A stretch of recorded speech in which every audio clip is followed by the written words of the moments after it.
Žavlje so majhen kraj tik ob italijanski meji s Slovenijo.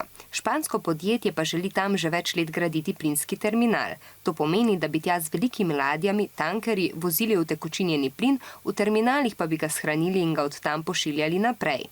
A ljudje, ki živijo na tistem območju tudi v Sloveniji, so rekli: Terminala ne dovolimo! Ob morebitni nesreči se lahko zgodi velika eksplozija. Tod bi vozilo veliko tankarjev, ki bi dvigovali usedline. Na morskem dnu pa je tudi nevarno živo srebro še zlasti v italijanskem delu. Da bi terminal deloval in da se naprave ne bi zamašile z morskimi bitji, bi vodo morali tudi klorirati. To pa ni dobro za okolje. Tako je takratni italijanski minister za okolje leta 2013 rekel, da terminal v to okolje ne spada in ustavil možnosti priprave na gradnjo.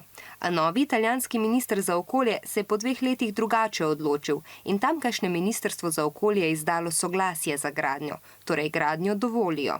Ljudje, ki živijo v okolici Žavelj in okoljevarstveniki, so ponovno ogorčeni in pravijo, da se s tem ne strinjajo in da bodo odločno protestirali.